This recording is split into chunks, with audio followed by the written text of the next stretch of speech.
Sir formal शुरुआत कर ले एक बार, तब तक आपका परिचय। शिक्षा जगत में वो एक ऐसे वटवृक्ष की तरह है, वो एक इतना लंबा चौड़ा अनुभव है, चाहे वो लेखन कार्य में हो, चाहे आपकी पेडागोजी में हो, या जो मॉड्यूल्स बनते हैं उनमें इनका योगदान। मैं कई बार जब SCRT के हमारे पुराने साथी है DC ग्रोवर जी और मैडम हमारे चुटानी साहब, उनसे बातें होती है तो आपके बारे में अक्सर मैं सुनता हूँ। मैडम सौभाग्य से मैं भी लगभग 8 साल SCRT में रहा, टेक्स्ट बुक सेल में, और वहां रहते हुए ही मेरे को स्टेट अवार्ड मिला। और आप जैसे जो वटवृक्ष है उन्हीं की छाया में ये पौधा आज एक थोड़ा वृक्ष बनने की कोशिश कर रहा है। तो मैडम आपका बहुत बहुत धन्यवाद, इस्तकबाल, हार्दिक अभिनंदन यहाँ पहुंचने पर। डॉक्टर सुंदर सिंह राणा जी SCRT से हैं, सीनियर सब्जेक्ट स्पेशलिस्ट में, उनका भी यहाँ पहुंचने पर दिल की गहराई से स्वागत करते हैं। आपके बारे में सर मेरे को मनोज कौशिक जी से थोड़ा वक्तव्य मिला था, आपका परिचय मिला, तो आपका भी अगर मैं आपकी प्रशंसा करूं तो सूर्य को दीपक दिखाने के लिए होगा, क्योंकि आप स्वयं ऐसे चमकते हुए शिक्षा जगत के वो कर्णधार हैं जिन्होंने कि SCRT के उन मजबूत पिलर्स को और मजबूती की है। क्योंकि एक मिथ था कि SCRT में तो वही आते हैं जो दूर जाके अपनी बदली नजदीक करा लेते हैं, लेकिन आप जैसे लोगों ने इस परंपरा को, इस परिपाटी को बनाए रखा है, तो मैं आपका भी तहे दिल से यहाँ पहुंचने पर हार्दिक अभिनंदन करता हूं। ये भी किसी परिचय के मोहताज नहीं है, डाइट से है, रोहतक से, और सर आपका बहुत बहुत यहाँ पहुंचने पर इस्तकबाल, हार्दिक अभिनंदन, साधुवाद। और मैं सर आपकी सक्सेस जो है उसके बारे में थोड़ा चीजें ऐसा परिचय मिला है, बहुत ज्यादा मैं नहीं बता पाऊंगा, क्योंकि जितना मुझसे इकट्ठा हो पाया है कि आपने जो बच्चों के बीच में आपकी एक इमेज है वो वाकई में एक फैसिलिटेटर की है। वो जब भी डाइट की बात होती है, बच्चों की बात होती है, डाइट में जो अनुसंधान का काम होता है, पेडागोजिकल या मॉड्यूल्स की ट्रेनिंग्स की बात होती है जो कि आज सरकार ने दिया है, या खासतौर पे जो ई लर्निंग के क्षेत्र में आपने काम किया है, निसंदेह बहुत ही सराहनीय है। और आपकी ऊंचाइयों का मुकाबला मेरे शब्द नहीं कर सकते सर, आपका यहाँ पहुंचने पर बहुत बहुत आभार। इसके साथ साथ मैं हमारे सरपंच साहब आए हुए हैं, बलवान जी। मैडम मैं थोड़ा सा परिचय, इन्होंने स्कूल के प्रति इतनी श्रद्धा है, इतनी लगन है, हमारी एक छोटी सी अपील पर आ जाते हैं, और ऐसे अनेक कार्य जिससे हमें गवर्नमेंट से सहायता नहीं मिलती वित्तीय उसमें, तो उसमें खड़े रहते हैं 24 घंटे। तो मैं चाहूंगा जोरदार तालियां बजाकर इसका सम्मान करें। और साथ साथ सरपंच साहब के साथ जो टीम आई है, मैं नाम से वाकिफ नहीं हूँ, लेकिन मैं चाहूंगा कि जोरदार तालियां बजाकर। और हमारे प्राचार्य महोदय सुनील जी, मैडम 24 आवर, वो कहते हैं 24x7, वो चीज है। संडे को भी हम यहाँ लगभग 5 बजे गए हैं, तो मैं देखता हूँ कि प्रिंसिपल तो ऑर्डर दे के चले जाते हैं, लेकिन ये ऑर्डर नहीं देते, ये साथ रह के काम करवाते हैं। नहीं सभी स्टाफ मेंबर्स का यहाँ पहुंचने पर हम हार्दिक अभिनंदन करते हैं। कोरोना प्रोटोकॉल जैसे सरकारी आदेश हुए तो हमने उसका पालन करने की कोशिश की है। जो भी है, पहले हमारा ये प्रोग्राम था कि एंट्री के टाइम जो हमारे मेंबर्स हैं वो आपस में हैंड शेक करेंगे, लेकिन वो हमने कैंसिल करवा दिया। जैसे आज सुबह ही मतलब पेपर में आया कि कोरोना एडवाइजरी जारी कर दी गई है, उसको हम मद्देनजर रखते हुए मैडम आपसे अनुमति चाहूंगा कि हम अपना कार्यक्रम शुरू करें। मैं एक बार स्टॉप वॉच लगा देता हूँ madam.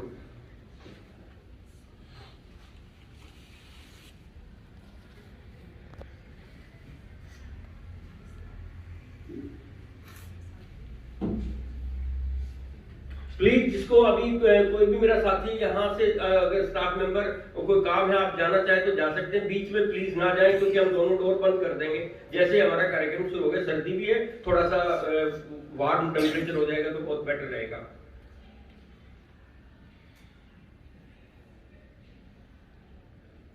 Yes ma'am, now time start.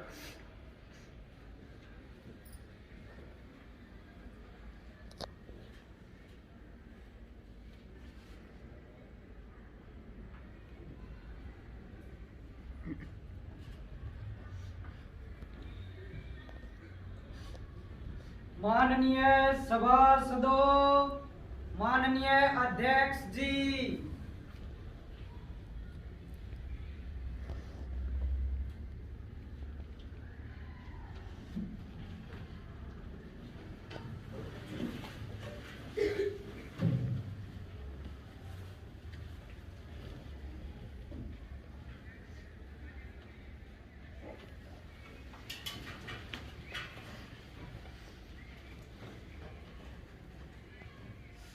माननीय सांसदों, युवा संसद के इस शीतकालीन सत्र में आप सभी का हार्दिक अभिनंदन है।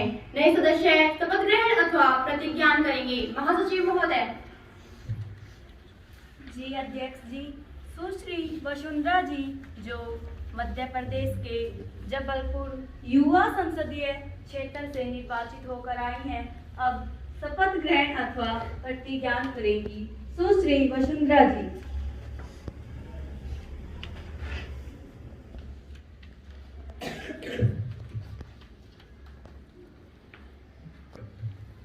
महोदय, आप शपथ ग्रहण करेंगी या प्रतिज्ञान करेंगी?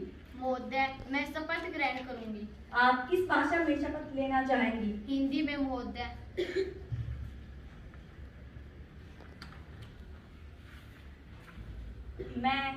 मैं सुश्री वसुंधरा जो युवा संसद की लोकसभा की सदस्य निर्वाचित हुई हूँ, ईश्वर की शपथ लेती हूँ कि मैं विधि द्वारा स्थापित भारत के संविधान के प्रति श्रद्धा निष्ठा रखूंगी, देश की प्रभुसत्ता और एकता बनाए रखूंगी तथा जिस पद को मैं ग्रहण करने वाली हूँ उसके कर्तव्यों का श्रद्धापूर्वक निर्वहन करूंगी।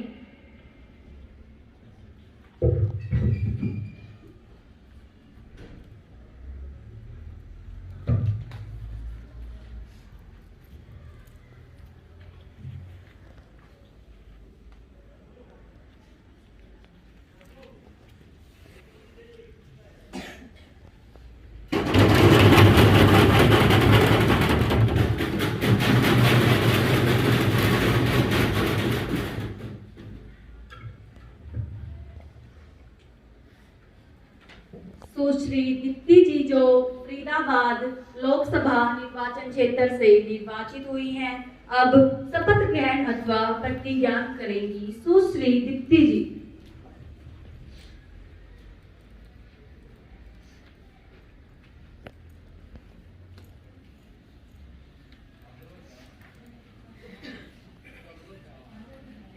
महोदय, आप शपथ ग्रहण करेंगी या प्रतिज्ञान करेंगी? महोदय, मैं शपथ ग्रहण करूंगी। आप किस भाषा में शपथ लेना चाहेंगी? अंग्रेजी में महोदय।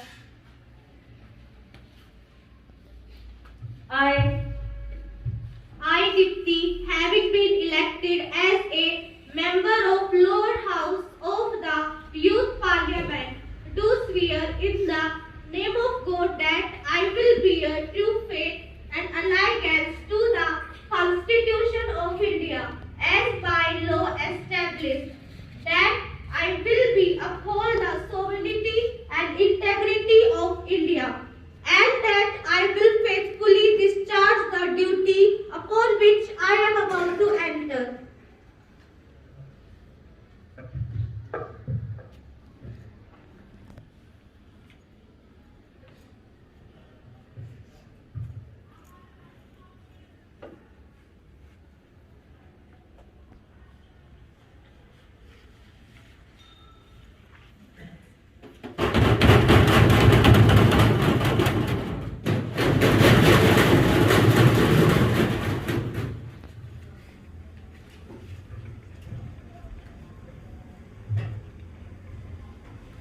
सुश्री भारती जी जो दिल्ली के चांदनी चौक युवा संसदीय क्षेत्र से निर्वाचित होकर आई हैं, अब शपथ ग्रहण अथवा प्रतिज्ञान करेंगी। सुश्री भारती जी।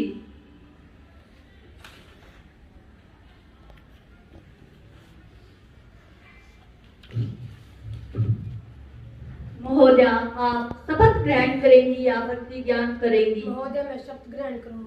आप किस भाषा में शपथ लेना चाहेंगी? संस्कृत में महोदय। अहम सुश्री भारती युवा सदस्य लोकसभाया सदस्य निर्वाचितो अस्मि ईश्वरं स्वामि यत् अहं विधिना स्थापित भारतस्य संविधानं प्रति श्रद्धा निष्ठां च करिष्यामि, देशस्य प्रभुसत्ताया एकतया च पालनं करिष्यामि, यत् पदभारं च अहं गृहीत्री तस्य कर्तव्यानां श्रद्धाया निर्वहन करिष्यामि।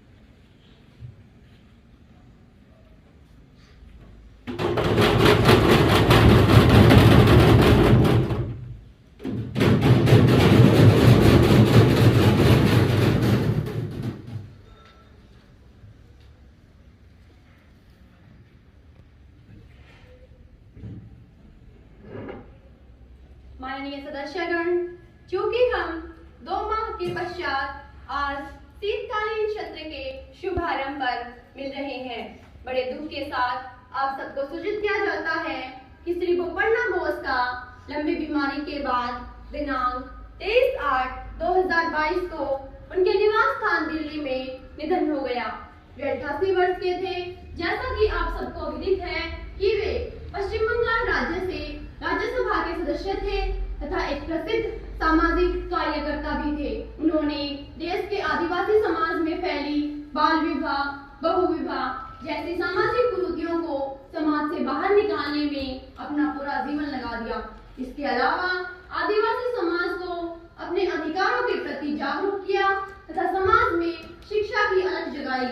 उनके निधन पर मुझे बड़ा दुख है। मैं उनके परिवार के प्रति संवेदना व्यक्त करती हूँ। माननीय प्रधानमंत्री जी, माननीय अध्यक्ष जी, श्री बोपन्ना जी मेरे अजीज मित्र थे। देश के लिए उन्होंने जो किया, खासकर आदिवासी भाई बहनों के लिए निसंदेह व अनुकरणीय था। मुझे महाराष्ट्र के अमरावती जिले में उनके साथ कार्य करने का पुनीत अवसर मिला। उम्र के अंतिम पड़ाव में भी उनकी भावनाएं व जज्बा देखते ही बनता था। बीमार होते हुए भी उन्होंने 250 किलोमीटर की लंबी यात्रा की तथा सामाजिक बुराइयों को आदिवासी समाज से दूर करने के सफल प्रयास किए। मैं उनके इन सभी प्रयासों को नमन करते हुए उन्हें दिल से श्रद्धांजलि देती हूँ तथा शोक संतप्त परिवार के प्रति गहरी संवेदना प्रकट करती हूँ। मुझे उनके द्वारा कहे गए शब्द याद आते हैं, एक दिन हम भी कफन ओढ़ जाएंगे, सब रिश्ते इस जमीन से तोड़ जाएंगे, जितना जी चाहे सता लो तुम मुझे, एक दिन रोता हुआ सबको छोड़ जाएंगे। माननीय अध्यक्ष जी, मैं आप तथा सदन के नेता व प्रधानमंत्री जी द्वारा अर्पित की गई श्रद्धांजलि में अपने आप को संयोजित करती हूँ। अध्यक्ष जी, मैं बड़ी ही भाग्यशाली हूँ कि मुझे बोपन्ना बोस के साथ आदिवासी समाज के लिए चेतना यात्रा, बंधन तोड़ो तथा आदिवासी समाज को जोड़ो में भाग लेने का पुनीत अवसर मिला। वे आदिवासी समाज के लिए जिस जज्बे तथा लगन के साथ काम करते थे, उसका उदाहरण शायद ही कहीं मिलेगा। वे एक दिन बिना कुछ खाए पिए 15 से 16 घंटे तक पैदल यात्रा करना उनके अदम्य साहस का परिचय देता है। आदिवासी समाज को नई दिशा देना, उनके बीच समय बिताना और खराब सेहत के बाद भी उन्हें मुख्य धारा से जोड़ने का सफल प्रयास करना उनके अदम्य साहस का परिचय देता है। मुझे उनकी असमय मृत्यु का बड़ा ही दुख है। वह मेरे तथा इस देश के लिए एक बड़ी ही स्थिति थी। मैं ईश्वर से प्रार्थना करूंगी कि उनकी आत्मा को अपने श्री चरणों में स्थान दे। सभी सदस्यगण दिवंगत आत्मा की शांति के लिए 2 मिनट का मौन रखेंगे।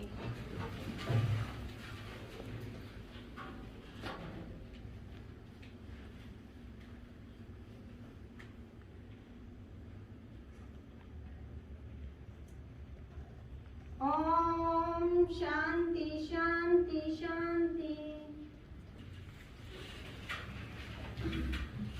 महासचिव जी, शोक संदेश शोक संतप्त परिवार को भेज दिया जाए। जी अध्यक्ष जी, शोक संदेश शोक संतप्त परिवार को भेज दिया जाएगा।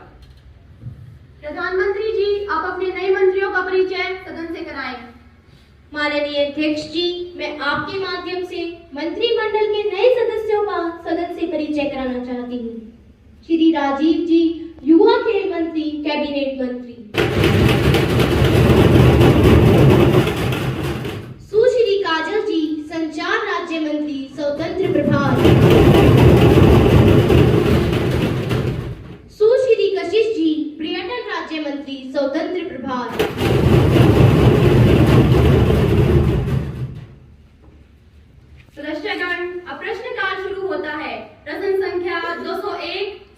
प्रियंका। माननीय अध्यक्ष जी, क्या माननीय मानव संसाधन मंत्री जी यह बताने का कष्ट करेंगी, पहला, कोरोना काल में हुए शिक्षित बेरोजगार लोगों के लिए सरकार ने क्या किया है।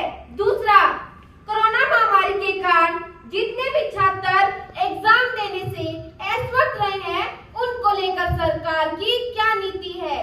तीसरा, माननीय अध्यक्ष जी, इस महामारी के कारण जितने भी छात्र बिना परीक्षा दिए पास हुए हैं और उन्हें अगली कक्षाओं में विभिन्न विषयों में समस्याएं आ रही हैं, उन समस्याओं के समाधान के लिए सरकार ने क्या कदम उठाए हैं।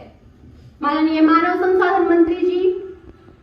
माननीय अध्यक्ष महोदया, मैं आपके माध्यम से सदन को बताना चाहती हूँ कि कोरोना एक वैश्विक महामारी थी। इसने न केवल भारत बल्कि पूरे विश्व को अपनी चपेट में ले लिया। मैं मानती हूँ कि इस महामारी में अनेक शिक्षित युवा बेरोजगार हुए, परंतु सरकार ने इन सभी बेरोजगारों की सूची मंगवाकर इन्हें यथासंभव रोजगार दिया है तथा जो युवा रोजगार से वंचित हैं, उन्हें 1000 से लेकर 1500 रुपए प्रति माह के हिसाब से बेरोजगारी भत्ता दिया जा रहा है। माननीय अध्यक्ष महोदया, मैं प्रश्न संख्या 201 के बारे में बताना चाहती हूँ कि ऐसे अनेक छात्र व छात्राएं जो कोरोना महामारी के कारण परीक्षा देने में असमर्थ हो गए थे, सरकार द्वारा उन्हें स्पेशल चांस देने का निर्णय लिया गया। इसके साथ साथ ऐसे विद्यार्थियों से कोई परीक्षा शुल्क भी नहीं लिया जाएगा तथा परीक्षा केंद्र भी 5 किलोमीटर से ज्यादा दूर नहीं होंगे।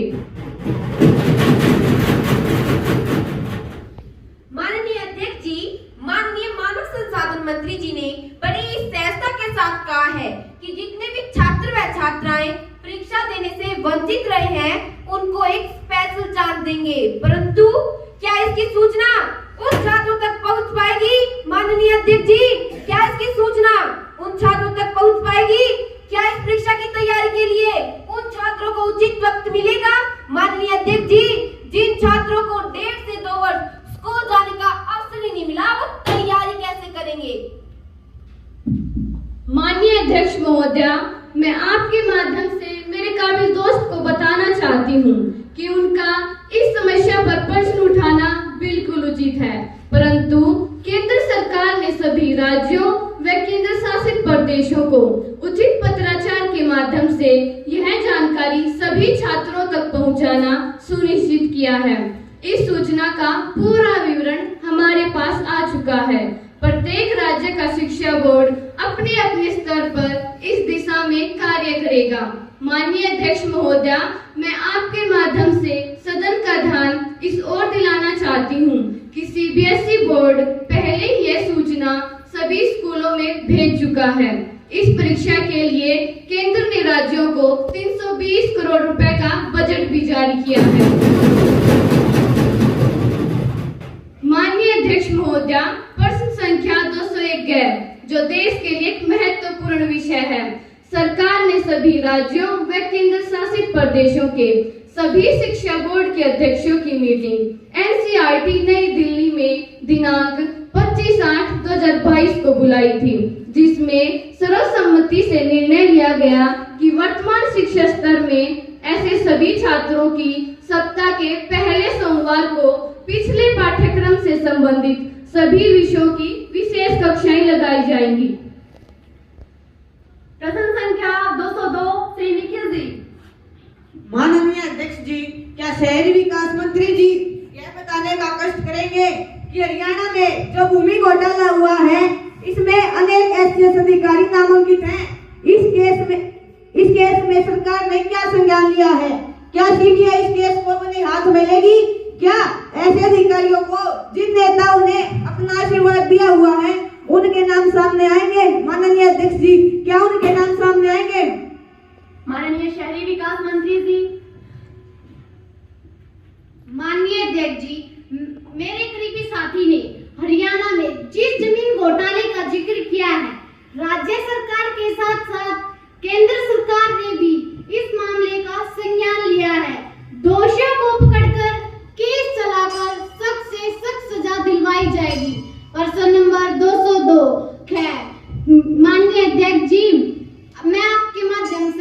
सदन को बताना चाहूंगी कि सरकार व राज्य पुलिस इस केस को ठीक दिशा में ले जा रही है। हाँ, अगर राज्य सरकार की ओर से सीबीआई जांच की मांग की जाती है तो हमें सीबीआई जांच से कोई परहेज नहीं। प्रश्न नंबर 202 गैर माननीय अध्यक्ष जी, रही ऐसे नेताओं पर कार्रवाई करने की बात जिन्होंने वरिष्ठ अधिकारियों को अपना संरक्षण दिया है। आरंभिक जांच में तो ऐसा कोई मामला नहीं दिखा। अगर किसी नेता का नाम है तो अधिकारी के साथ साथ उस नेता को भी अपने दुष्परिणामों को भुगतने के लिए तैयार रहना चाहिए। अगला प्रश्न संख्या 203 सुश्री निकिता। माननीय अध्यक्ष जी, मेरा प्रश्न माननीय गृह मंत्री जी से है। पहला, यूक्रेन में फंसे भारतीय छात्रों को वहां से निकालने में सरकार ने इतनी देरी क्यों की? दूसरा, यूक्रेन में फंसे भारतीय छात्रों के साथ जो दुर्व्यवहार हो रहा है उसके लिए सरकार मौन क्यों है? तीसरा, जिन छात्रों का कोर्स अधूरा रह गया उनका भविष्य क्या होगा? अंधकारमय भविष्य के साथ छात्रों को जीने का कोई रास्ता नजर नहीं आ रहा। माननीय गृह मंत्री जी। माननीय अध्यक्ष महोदय, मेरे काबिल दोस्त ने बड़े ही वाजिब सवाल किए हैं, परंतु किस देश के साथ कब युद्ध हो जाए ये निश्चित नहीं। इसके बावजूद हमारी सरकार ने भारतीयों को यूक्रेन से लाने में कोई कसर नहीं छोड़ी। हर संभव प्रयास किए और भारतीयों को सकुशल भारत लाने में सफल हुए। महोदय, हमारी सोच हमेशा समाज की भलाई के लिए लगी रहती है। देश के प्रत्येक नागरिक को मदद देना हमारा प्रमुख कर्तव्य है। महोदय, ये कुछ पंक्तियां हैं जो हमारे चरित्र को चरितार्थ करेंगी कि समाज सुधार की पहल जरूरी है, छत मिले गरीब को कहाँ महल जरूरी है। कि समाज सुधार की पहल जरूरी है, छत मिले गरीब को कहाँ महल जरूरी है। खुशियां अमीरों को हिम्मत देना है खुदा, खुशियां अमीरों को हिम्मत देना है खुदा, गरीब के घर में भी चहल पहल माननीय अध्यक्ष जी, सरकार को शर्म आनी चाहिए। भारतीयों के साथ हुए दुर्व्यवहार के बाद भी अपनी नाकामी पर पीठ थपथपा रही है। क्या मंत्री महोदय में थोड़ी भी इंसानियत नहीं बची? मैं तो बस इतना ही कहना चाहती हूँ, हर तबके का उत्थान जरूरी है, हर तबके का उत्थान जरूरी है, हर गरीब का सम्मान जरूरी है। भगवान होना तो दूर की बात, बनना इंसान को इंसान जरूरी है। माननीय अध्यक्ष महोदय, हम यूक्रेन के राजदूत के साथ सदा संपर्क में थे। माननीय प्रधानमंत्री जी ने यूक्रेन में फंसे भारतीय सुरक्षित रहें तथा उनके साथ कोई दुर्व्यवहार न हो, इसके लिए यूक्रेन के प्रधानमंत्री से स्वयं बात की तथा भारतीयों के प्रति अपनी भावनाएं यूक्रेन के प्रधानमंत्री तक पहुंचाई। महोदय, जो छात्र यूक्रेन से अपनी पढ़ाई अधूरी छोड़कर भारत वापस आए हैं, उन सभी के लिए हमारी सरकार ने एक शिक्षाविदों की समिति बनाई है, जिसमें उन सभी के अधूरे कोर्सों के बारे में मंथन करके उन सभी छात्रों को उचित दाखिले दिलाए जाएंगे और साथ ही उन सभी की फीस भी माफ की जाएगी। प्रश्न संख्या 204 सुश्री अंजना। माननीय अध्यक्ष जी, आज की केंद्र सरकार देश में राम राज्य लाने की बात कर रही है। माननीय अध्यक्ष जी, मैं आपके माध्यम से माननीय स्वास्थ्य मंत्री जी से पूछना चाहती हूँ कि क्या आपने देश के बीमार अस्पतालों के बारे में कुछ सोचा है? आए दिन अस्पतालों में डॉक्टर व नर्सों के अभाव में अनेकों मरीज दम तोड़ रहे हैं। किसी अस्पताल में दवाइयाँ नहीं है तो किसी की एक्सरे मशीन खराब है। मरीजों को ओपीडी कार्ड बनवाने के लिए घंटों लाइनों में लगा रहना पड़ता है। अस्पतालों में मरीजों के लिए बेड नहीं है। माननीय अध्यक्ष जी, हद तक हो गई। आईसीयू जैसे संवेदनशील कमरों की छतों से पानी टपक टपक कर मरीजों के बेड तक आ रहा है और मंत्री जी दावा कर रहे हैं यूरोपियन देशों से मुकाबला करने का। महंगे इलाज के अभाव में हर साल हजारों मरीज दम तोड़ते हैं और सरकार के कानों पर जू तक नहीं रेंगती। दवाई में कमीशन, ऑपरेशन के सामान में कमीशन, वार्ड में भर्ती होने कमीशन। माननीय अध्यक्ष जी, हर चीज में कमीशन ही कमीशन है।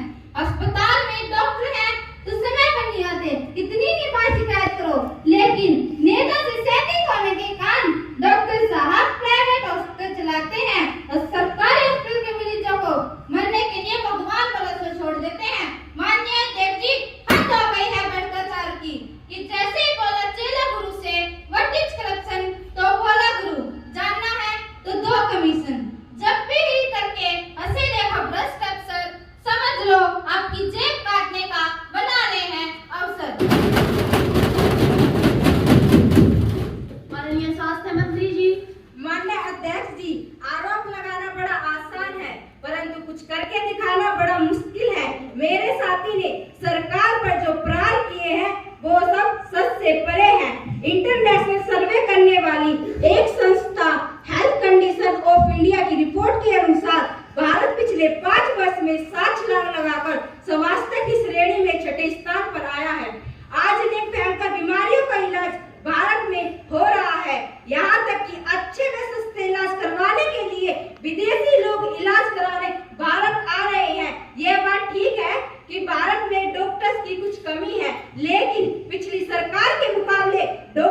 संख्या में बढ़ोतरी हुई है। WHO की रिपोर्ट के अनुसार भारत में दिल्ली, पंजाब, कर्नाटक, केरल व गोवा में डॉक्टर्स की संख्या तो अनुपात से कई अधिक है और ये कहते हैं कि डॉक्टर्स की कमी है। माननीय अध्यक्ष जी, आंकड़ों की बाजीगरी तो कई मंत्री महोदय से सीखे। गलत आंकड़े पेश करके इस सच्चाई को नहीं छिपा सकते। ऐसी कमरों में बैठकर देश के दूर दराज ग्रामीण इलाकों में स्वास्थ्य सुविधाओं की स्थिति क्या है, इनको कैसे पता चलेगा? माननीय अध्यक्ष जी, सरकार में ऐसे कितने मंत्री हैं या उनके परिवार वाले हैं जो देश के अस्पतालों में इलाज कराते हैं? इनको तो खांसी भी हो जाए तो इलाज के लिए विदेश भाग जाते हैं। जनता जाए भाड़ में। शहरी आबादी के आंकड़े दिखाने से 70% ग्रामीण जनता को इलाज नहीं मिलता। All Indian medical association branch के पूर्व प्रेसिडेंट डॉक्टर प्रभाकर डीएन के अनुसार 40% डॉक्टर बेंगलुरु शहर में ही है। दूर दराज के ग्रामीण इलाकों में शायद ही कोई डॉक्टर मिलता है और ये कहते हैं कि भ्रष्टाचार नहीं है। ये भ्रष्टाचार नहीं तो क्या है? माननीय अध्यक्ष जी, मुझे भ्रष्टाचार पर कुछ पंक्तियां याद आ रही है। भ्रष्टाचार से सब बर्बाद है, क्या देश सच में आजाद है? या तहजीब बिकती है या फरमान बिकते हैं? या तुम दाम तो बोलो या ईमान बिकते हैं? माननीय अध्यक्ष जी, मेरे अजीज साथियों ने दिल खोलकर मेरी सरकार पर भ्रष्टाचार के आरोप लगाए हैं। स्वास्थ्य सुविधाओं को लेकर सवाल खड़े किए हैं। विपक्ष का काम तो आरोप लगाना है। आरोप लगाएं परंतु सच्चे, किसी की छवि को बिगाड़ने के लिए नहीं। रही आंकड़ों की बात तो मैं विपक्ष के सभी साथियों को बड़ी विनम्रता के साथ अवगत कराती हूँ कि भारत के ग्रामीण क्षेत्रों में 1,55,404 उप स्वास्थ्य केंद्र, 24,918 शहरी केंद्र और 5,895 शहरी केंद्र हैं, जिनमें डॉक्टर्स की कोई कमी नहीं है। दवाइयाँ भी सभी को मुफ्त मिलती हैं। माननीय अध्यक्ष जी, मेरे अजीज साथियों ने विश्व की सबसे बड़ी मुफ्त स्वास्थ्य सेवा आयुष्मान भारत योजना का तो जिक्र ही नहीं किया। अप्रैल 2018 से शुरू हुई स्वास्थ्य सेवा पूरे विश्व की सबसे बड़ी स्वास्थ्य सेवा है। मोटे तौर पर 10 करोड़ परिवारों के आयुष्मान भारत योजना के कार्ड बन चुके हैं, यानी प्रत्येक परिवार में 5 सदस्य भी हो तो 50 करोड़ लोगों का लाभ हो चुका है। माननीय अध्यक्ष जी, ये संख्या यूरोप के 45 देशों की जनसंख्या के बराबर है। ये योजना ऐसी योजना है जिसमें किसी भी बीमारी के चलते 5 लाख रुपए तक का मुफ्त इलाज मिलता है। आयुष्मान भारत योजना का कार्ड दिखाओ, मुफ्त इलाज पाओ।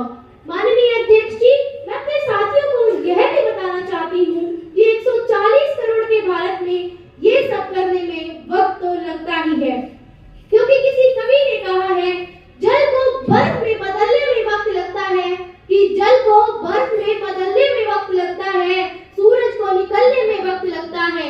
किस्मत को हम बदल नहीं सकते मेरे दोस्त, लेकिन अपने हौसलों से किस्मत बदलने में वक्त लगता है। कोई पूरा प्रश्न? माननीय अध्यक्ष महोदय, आदरणीय गृह मंत्री ने यूक्रेन में फंसे भारतीयों के साथ दुर्व्यवहार तथा मारपीट न करने की बात कही है, जबकि महोदय ये अखबार कभी झूठ नहीं बोलता। इनमें उनके साथ दुर्व्यवहार तथा मारपीट करने की अनेकों खबरें छपी हैं। माननीय अध्यक्ष महोदय, मैं इस बात से तो इनकार नहीं करता, परंतु ये कुछ छिटपुट घटनाएं थी जिन पर यूक्रेन सरकार ने शीघ्र ही काबू पा लिया। और मैं अपने साथी को ये भी बताना चाहता हूँ कि अखबार वाले कई बार छोटी मोटी घटना को भी बड़ा चढ़ाकर दिखा देते हैं। जहाँ तक भारतीयों के मरने की बात है, उनकी मृत्यु हृदय गति रुकने के कारण हुई है और हमारी सरकार को इनकी मृत्यु का बड़ा दुख है। इसके साथ पीड़ित परिवारों को सरकार ने 50-50 लाख रुपए की तत्काल सहायता भी प्रदान की। माननीय सदस्यगण, अब शून्यकाल शुरू होता है। सुश्री नेहा अपना प्रश्न पूछें। माननीय अध्यक्ष जी, मेरा प्रश्न माननीय गृह मंत्री जी से है। देश में कोरोना वायरस के खतरे को लेकर सरकार ने क्या कदम उठाए हैं? कोरोना के नए ओमिक्रॉन सब वेरिएंट BF7 ने चीन में जो तबाही मचाई हुई है, उसकी शुरुआत अब भारत में वडोदरा में भावनगर में हो चुकी है। सरकार को समय रहते सख्त से सख्त कदम उठाने चाहिए ताकि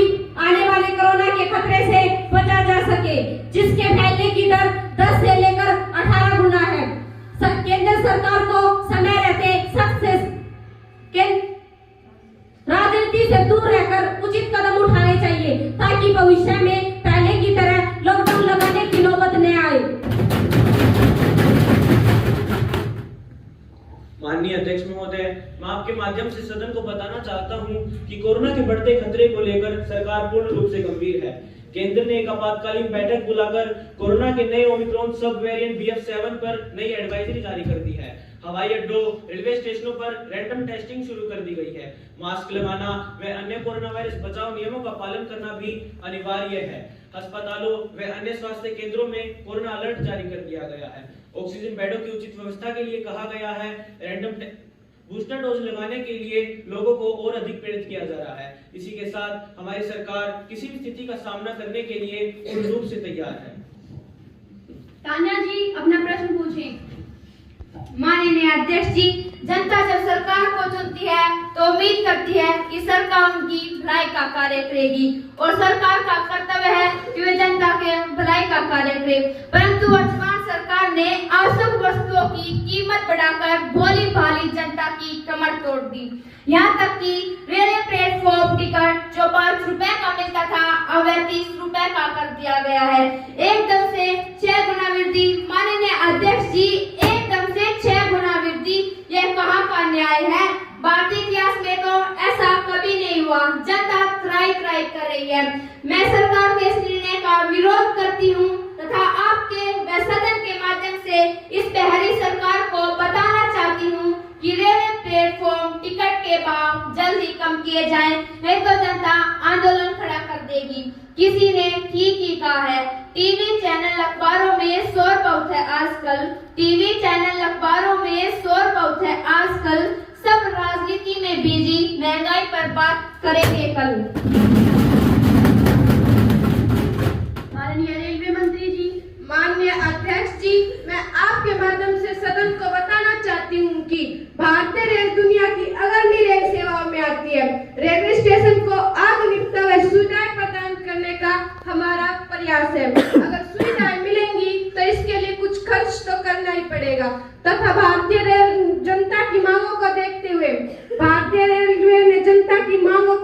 हुए प्लेटफॉर्म की टिकट 30 रुपए से घटाकर 10 रुपए कर दी है। अब महासचिव जी युवा संसद की राज्यसभा से प्राप्त संदेश पढ़ेंगे। महासचिव जी।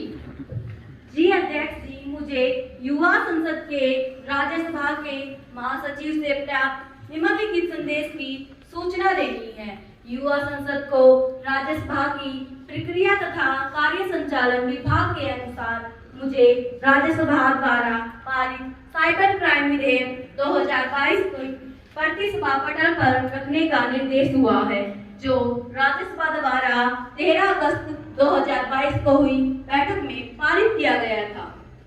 महासचिव राज्यसभा द्वारा पारित किए गए विधेयक की प्रति सभा पटल पर रखेंगे। मैं राज्यसभा द्वारा पारित किए गए साइबर क्राइम बिल 2022 की प्रति सभा पटल पर रखती हूँ।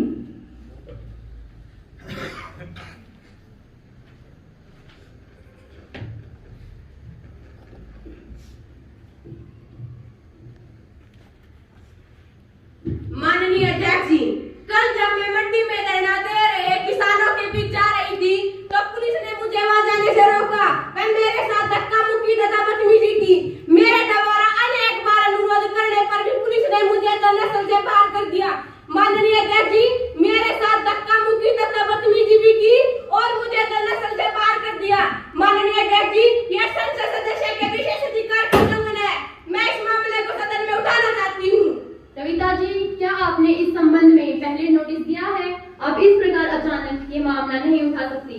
माननीय अध्यक्ष जी, यह घटना मेरे साथ कल शाम को हुई और आज प्रातः 10 बजे से पहले इसका नोटिस महासचिव जी को दे दिया। कविता जी, जैसे ही मामला मेरे पास आएगा उस पर विचार किया जाएगा।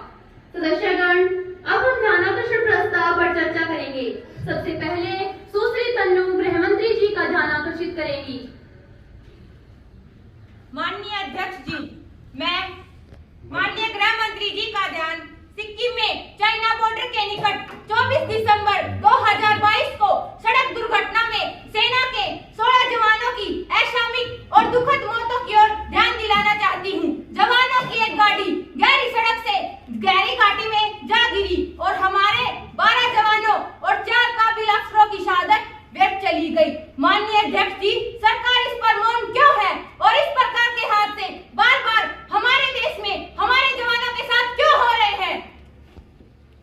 माननीय अध्यक्ष महोदय, हम सभी को अपने जवानों की सड़क दुर्घटना में हुई असामयिक मृत्यु पर बड़ा खेद है।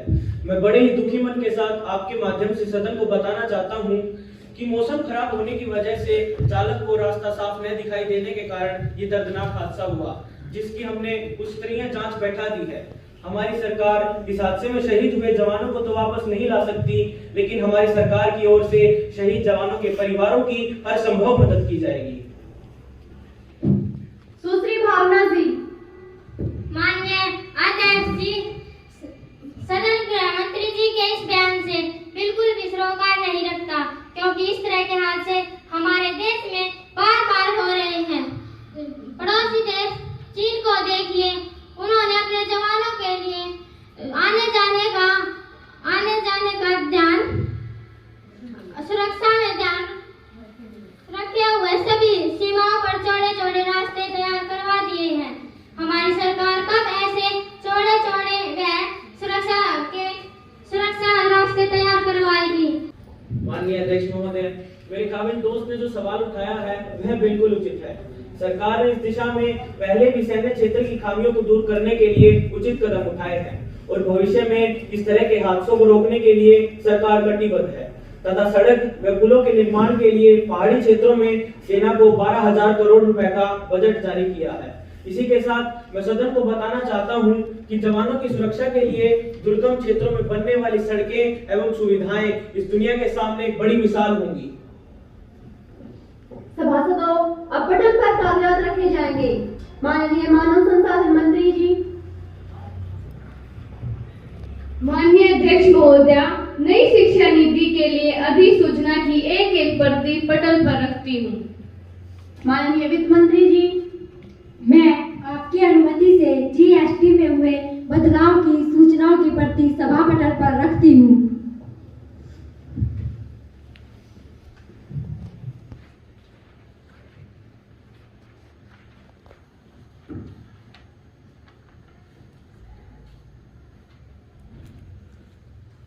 Honorable members, I have to make an announcement on the behalf of the honorable members of the House. I have great pleasure in extending our warm welcome to His Excellency Mr. Robert Hughes, Speaker of the Canadian Parliament, and the honorable member of Canadian Parliamentary delegation who are on a visit to India are our honored guests. The other honorable members of the delegation are Ms. Nick, Member of Parliament, Ms. Kalia Joseph, Member of Parliament. We also convey our warm feeling and very best wishes through them to their President, Prime Minister, the government and very friendly people of Canada. माननीय सभासदों, माननीय सांसद सदन में काम रोको प्रस्ताव की अनुमति चाहते हैं। माननीय अध्यक्ष जी, मैं आपके माध्यम से सदन का ध्यान देश की माया नगरी मुंबई में बेकसूर लोगों के साथ घटी घटना की ओर दिलाना चाहती हूँ। एक नामी बिल्डर जिसको सत्ता पक्ष के एक नेता का आशीर्वाद प्राप्त है, लोगों के करोड़ों रुपए लेकर भी उन्हें फ्लैट नहीं दे रहा और हद तो तब हो गई जब ये लोग बिल्डर के विरुद्ध नारेबाजी कर रहे थे तथा बिल्डर से अपना फ्लैट मांग रहे थे, तो पहले तो बिल्डर के गुंडों ने उनके साथ मारपीट की, बच्चों व औरतों के साथ बदतमीजी की और तो उनके कपड़े तक फाड़ डाले। यही नहीं, प्रदर्शन कर रहे लोगों पर पुलिस ने आकर लाठीचार्ज किया। यह तो सरासर लोकतंत्र की हत्या है जनाब। एक तो चोरी, ऊपर से सीना चोरी। अब प्रश्न है कि माननीय सांसद को सदन में काम रोको प्रस्ताव की अनुमति दी जाए या नहीं। माननीय सभासदों, जो सदस्य इसके पक्ष में है हाथ खड़ा करें। माननीय सभासदों, इस युवा सदन में ना वालों का बहुमत है। माननीय सभासदों, इस युवा सदन में हाँ वालों का बहुमत है। अब सदन को काम रोको प्रस्ताव की अनुमति दी जाती है। माननीय अध्यक्ष जी, इस प्रकार की घटनाएं लोगों में असुरक्षा व भय का माहौल बनाती है, समाज में आतंक का माहौल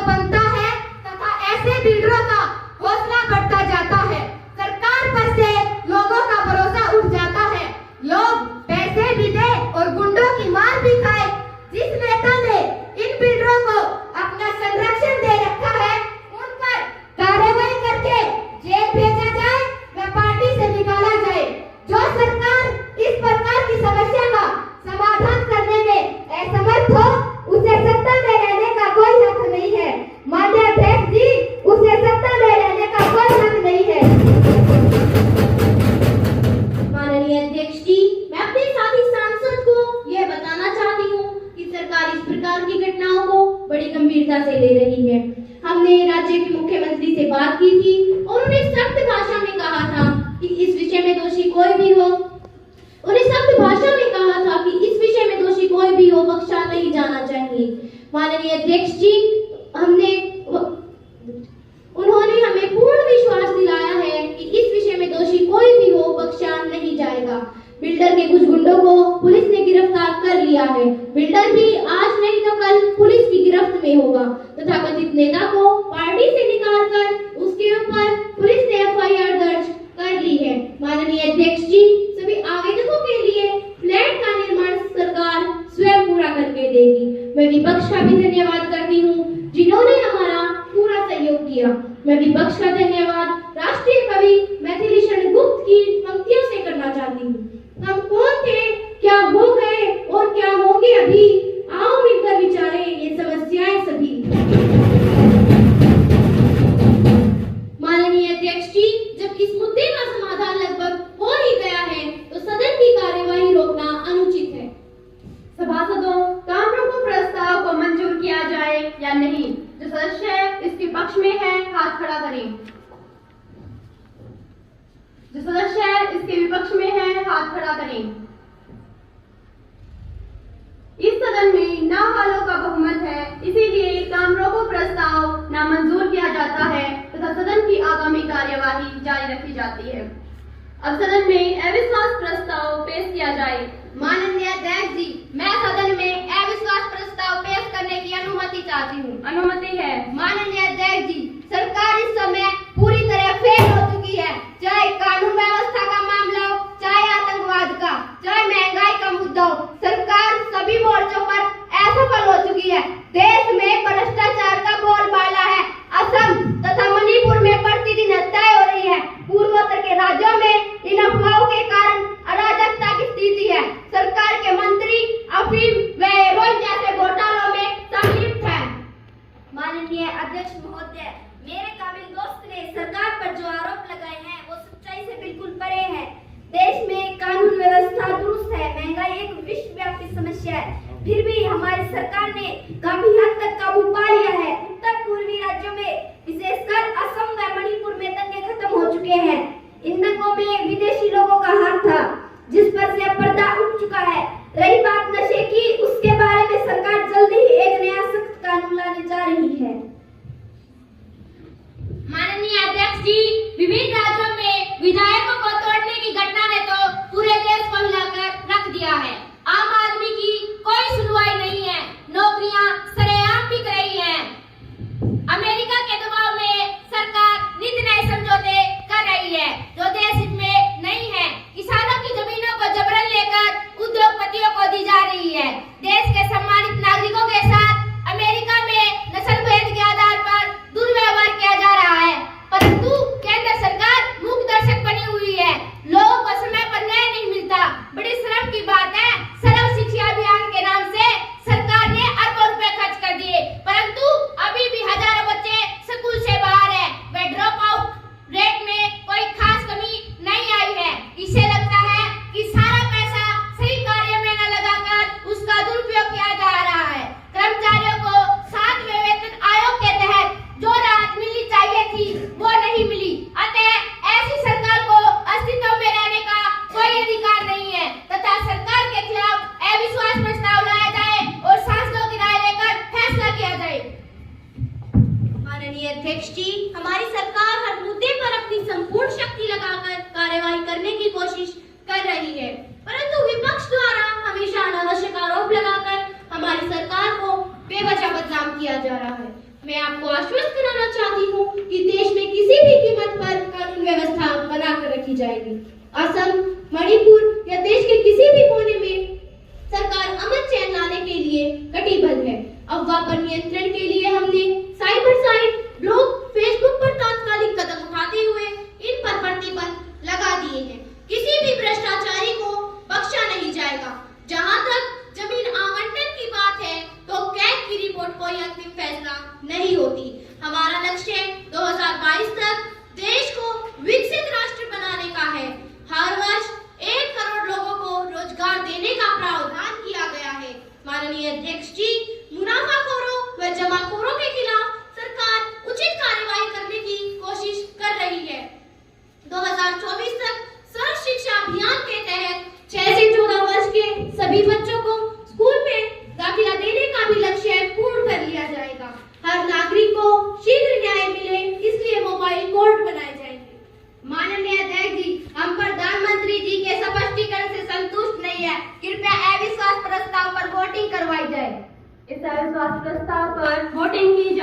जो सांसद इसके पक्ष में है वाई टाइप करें, जो विपक्ष में है एन टाइप करें।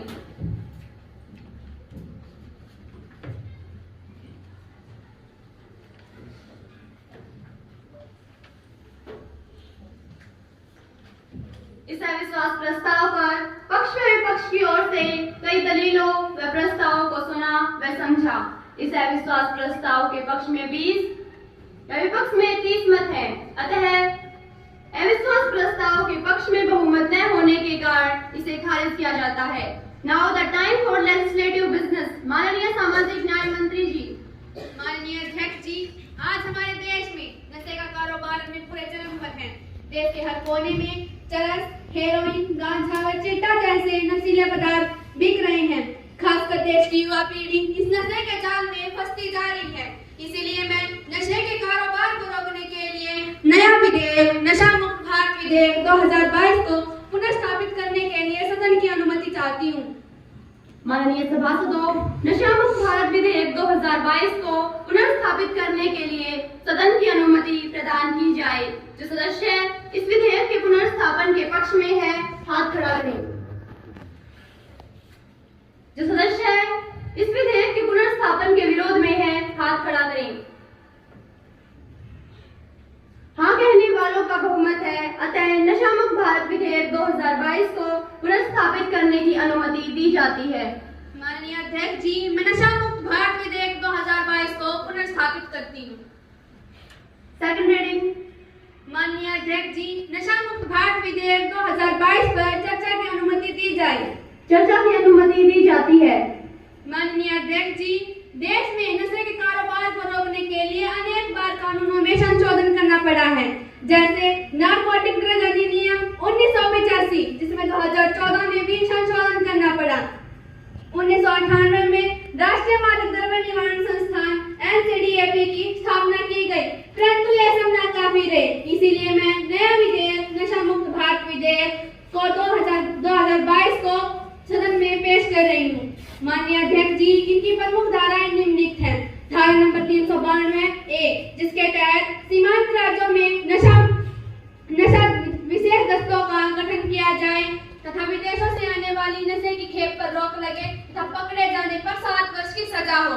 धारा नंबर 392B, जिसके तहत नशीली वस्तु की श्रेणी में रखी कोई भी वस्तु किसी के पास से भी बरामद होती है तो उसे तुरंत गिरफ्तार करके केस लाने का प्रावधान तथा 5 ग्राम से ज्यादा नशीली वस्तु मिलने पर 10 वर्ष की सजा हो। धारा नंबर 392C, जिसके तहत जिन लोगों को नशे की आदत पड़ गई है उनकी इलाज करना, उनका पहचान करना और उनका पुनर्वास करना आदि। धारा नंबर 392D, जिसके तहत नशा मुक्त विशेष दस्तों को विशेषाधिकार देने का प्रावधान तथा 1 वर्ष के अंदर दोषी को सजा देना भी शामिल है। माननीय अध्यक्ष, मैं नशा मुक्त भारत विधेयक 2022 का समर्थन करती हूँ। पिछले कुछ वर्षों से भारत में नशे के लिए ड्रग्स और मादक दवाओं का उपयोग बढ़ता ही जा रहा है और इसने एक विकराल समस्या का रूप ले लिया है। कई राज्यों में तो माध्यमिक स्तर के छात्रों ने भी ड्रग्स का इस्तेमाल शुरू कर दिया है। राजस्थान में तो यह समस्या और ज्यादा गंभीर है।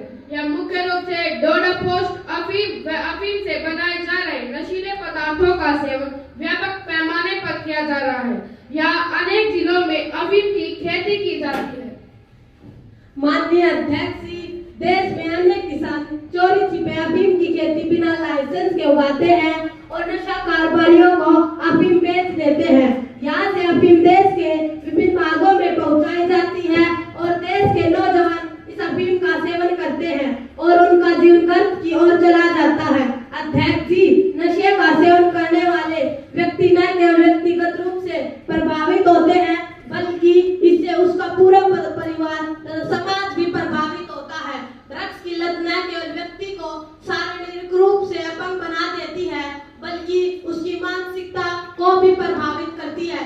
इसलिए मैं ड्रग्स का कारोबार रोकने के लिए इस बिल का हृदय से समर्थन करती हूँ। माननीय अध्यक्ष जी, मंत्री जी ने नशा मुक्त भारत विधेयक 2022 के बारे में बताया है। उसकी कुछ धाराओं पर मुझे आपत्ति है। विशेष नशा मुक्त दस्तों का गठन केवल सीमांत राज्यों में ही क्यों? क्या देश के भीतरी राज्यों में भीतरी राज्यों में नशे की खेप नहीं होती, नशे से छुटकारा, क्या देश के भीतरी राज्यों को नशे से छुटकारा नहीं मिलेगा? ये दोगलापन क्यों माननीय अध्यक्ष जी, ये दोगलापन क्यों? नशे की खेप तो एक देश के राज्य से दूसरे राज्य में भी बड़े पैमाने पर जाती है। माननीय अध्यक्ष महोदय, हमारी सरकार ने पिछले 3 वर्षों में नशा मुक्ति अभियान चलाया है। राष्ट्रीय अपराध रिकॉर्ड ब्यूरो की जानकारी सामने आई। ब्यूरो ने बताया कि 2017 में अधिक नशा करने की वजह से 745 लोगों की मौत हुई, परंतु 2019 में यह आंकड़ा घटकर 704 पर आ पहुंचा और लगातार घट भी रहा है। महोदय, हमारे भारत देश की अंतर्राष्ट्रीय सीमा अनेक देशों से लगती है, जिसमें अफीम की खेती करने वाला देश अफगानिस्तान भी शामिल है। पाकिस्तान, म्यांमार, नेपाल, चीन आदि देशों से भी नशे की खेप चोरी छिपे भारत आ ही जाती है। सरकार और पुलिस कितना भी प्रयास करे, लेकिन लालच व निजी स्वार्थ के कारण कुछ स्थानीय ड्रग्स माफिया विदेशों से नशे की वस्तुएं भारत मंगवाते हैं, जिस कारण युवा और गरीब लोग आसानी से इस कारोबार में फंस जाते हैं। महोदय, किसी शायर ने ठीक ही कहा है कि दिल के फफोले जल उठे सीने के दाग से, इस घर को आग लग गई घर के चिराग से। महोदय, अगर अपने लोग विदेशों का इस कारोबार में साथ न देते तो शायद ये स्थिति इतनी भयानक और गंभीर नहीं होती और साथ ही इस कारोबार पर भी काबू पाया जा सकता था। माननीय अध्यक्ष जी, आदरणीय गृह मंत्री जी ने अखबार में आए नशे पर किए गए सर्वे को शायद नहीं पढ़ा। चलिए मैं बता ही देती हूँ। इस सर्वे में बताया गया है कि तकरीबन 7 करोड़ भारत तरह तरह के नशे की गंभीर लत से जूझ रहे हैं। नशे की लत इतनी बढ़ चुकी है कि इन्हें तत्काल इलाज की जरूरत है। इलाज माननीय अध्यक्ष जी, इलाज इनकी सरकार में है ही कहाँ? इस सर्वे में प्रत्येक राज्य और केंद्र शासित प्रदेशों को शामिल किया गया है। बताया गया है कि सबसे ज्यादा 5 करोड़ लोग शराब के गंभीर गति पाए गए हैं। इसके अलावा 72 लाख लोग भांग, 60 लाख लोग अफीम व चरस और 11 लाख लोग नशीली गोलियां व इंजेक्शन से होने वाली लत में फंसे हुए हैं। इसके अलावा जो नशे के खतरनाक ड्रग्स का इस्तेमाल करते हैं। इस सर्वे में 86 जिलों के 2 लाख से अधिक परिवारों को शामिल किया गया है। बताया गया है कि माननीय अध्यक्ष जी, हद तो तब हो गई जब ये नशे का कारोबार शहरों से निकलकर अब गांव तक आ पहुंचा है। आज भारत के 80% गांव के लोग किसी न किसी नशे के शिकार हैं। माननीय अध्यक्ष जी, युवा तो युवा, अब तो महिलाएं भी इसकी आदी होती जा रही हैं। क्या यही भारत का सपना दिखा था सत्ता पक्ष ने? जनाब कह रहे थे कि हमारी देश की सीमाएं अनेक देशों के साथ मिलती हैं। क्या हमारी सरकार में इन देशों की सीमाएं भारत से नहीं मिलती थी? अपनी सरकार की कमियों को छुपाने के लिए मेरे मित्र द्वारा कुछ भी बोलना लोकतंत्र का धर्म नहीं है। अगर नियत व नीति अच्छी हो तो किसी भी समस्या पर काबू पाया जा सकता है। माननीय अध्यक्ष जी, जब नियत में खोट हो और नीति नाम का शब्द इनके शब्दकोश में ही ना हो तो नशे के कारोबार पर कैसे काबू पाएंगे? इनके अपने नेता व कई नेताओं का परिवार नशे के कारोबार में लिप्त पाया गया है, जिसका प्रमाण ये अखबार है। माननीय अध्यक्ष जी, जिसका प्रमाण ये अखबार है।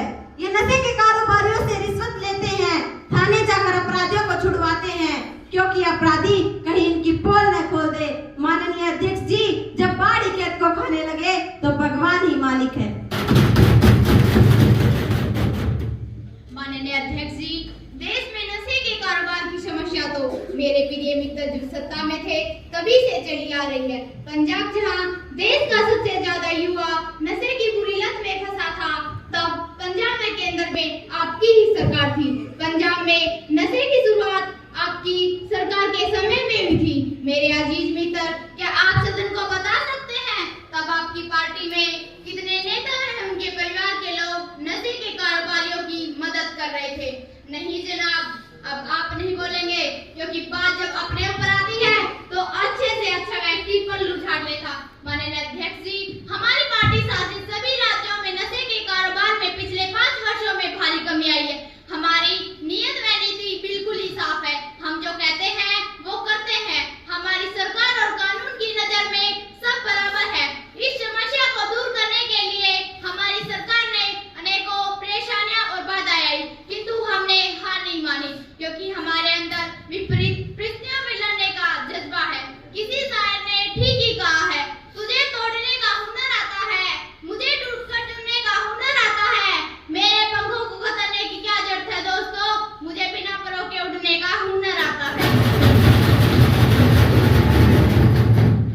माननीय अध्यक्ष जी, मेरे प्रिय साथी, तेज बोलकर सच्चाई से दूर नहीं भाग सकते।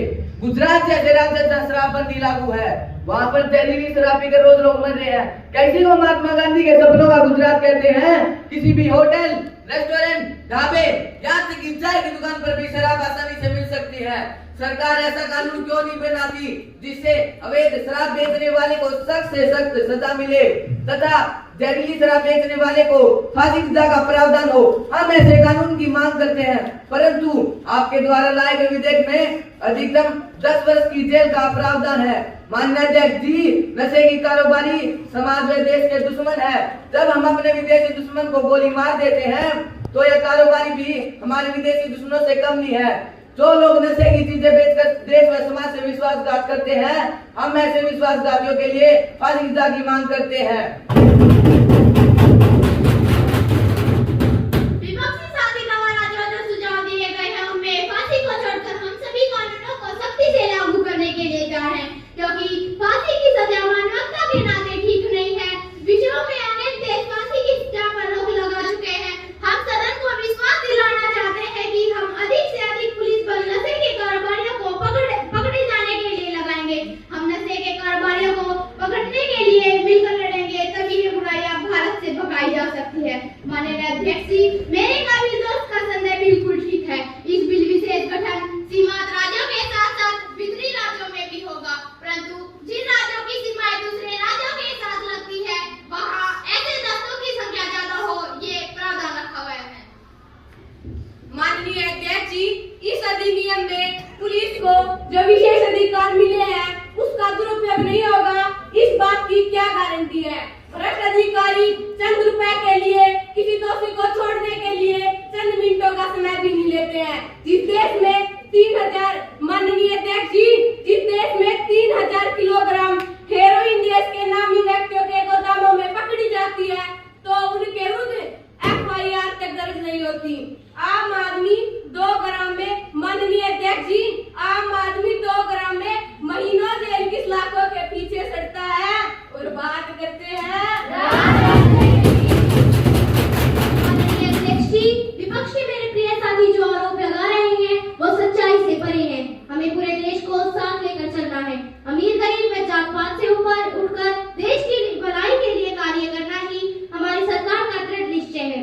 माननीय अध्यक्ष जी, जब विभिन्न स्रोतों से नशे के कारोबार के बारे में मुझे पता चला तो मुझे बहुत पीड़ा हुई। माननीय अध्यक्ष जी, देश का युवा गरीब मानस नशे में लिप्त होकर अपने व देश के भविष्य को खराब कर रहा है तो मुझे बहुत पीड़ा हुई। माननीय अध्यक्ष जी, नशे के कारोबार को जल्द से जल्द समाप्त करना होगा। इस कारोबार को समाप्त करके ही देश का भविष्य सुरक्षित रह सकता है। कानून की नजर में सब बराबर है, सबको न्याय भी मिलेगा। माननीय अध्यक्ष जी, विपक्ष के मेरे साथी जो इस कानून में बदलाव चाहते हैं, हम उनको करने के लिए तैयार हैं। माननीय अध्यक्ष जी, इस विधेयक में सजा का प्रावधान कम ही रखा गया है। 5 किलो नशे की वस्तु मिलने पर 7 वर्ष की सजा और 10 किलो मिलने पर भी 7 वर्ष की सजा। ये कहाँ का न्याय है? ये कानून कैसा है? दूसरा, नशे की कौन-कौन सी वस्तु इस श्रेणी में आती है, यह भी साफ स्पष्ट हुआ। फिर समाज को नशे के विरुद्ध जागरूक करने का प्रावधान इस विधेयक में नहीं है, जो सबसे ज्यादा जरूरी है। साथ ही युवा व्यक्ति रोजगार की हालत में नशे की ओर ज्यादा भाग रहे हैं। अगर सरकार इन युवा व गरीबों को रोजगार उपलब्ध कराए तो देश से नशे का कारोबार अपने आप समाप्त हो जाएगा कि देश से नशे का कारोबार स्वयं समाप्त हो जाएगा। माननीय अध्यक्ष जी, आज विपक्ष के मेरे साथियों ने कुछ अच्छे सुझाव दिए गए हैं। इस विधेयक में ये कुछ औसत सुझाव शामिल किए जाएंगे। हमारे प्रधानमंत्री जी वचनबद्ध है, अच्छे सुझाव किसी का भी हो हम उसका सम्मान करते हैं। माननीय अध्यक्ष जी, अब मैं सदन से इस विधेयक को पास करने का निवेदन करती हूँ।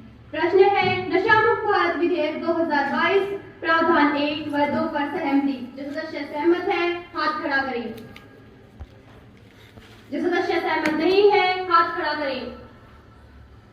मेरे विचार में हाँ वालों का बहुमत है, हाँ वालों का बहुमत है, हाँ वालों का बहुमत है। प्रस्ताव स्वीकार किया जाता है। अब प्रश्न है कि विधेयक के खंड 3 व 4 बदलाव के साथ विधेयक का अंग बने। जो सदस्य सहमत है हाथ खड़ा करें।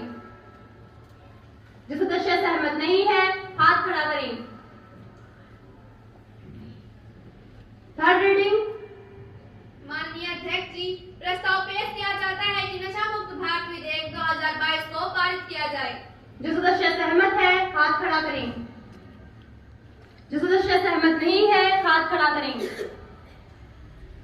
हाँ वालों का बहुमत है, हाँ वालों का बहुमत है, हाँ वालों का बहुमत है। प्रस्ताव को पारित किया जाता है। महासचिव जी विधेयक को माननीय महामहिम राष्ट्रपति जी की स्वीकृति के लिए भेजा जाए। जी अध्यक्ष जी। अब सदन की कार्यवाही कल सुबह 11 बजे तक स्थगित की जाती है।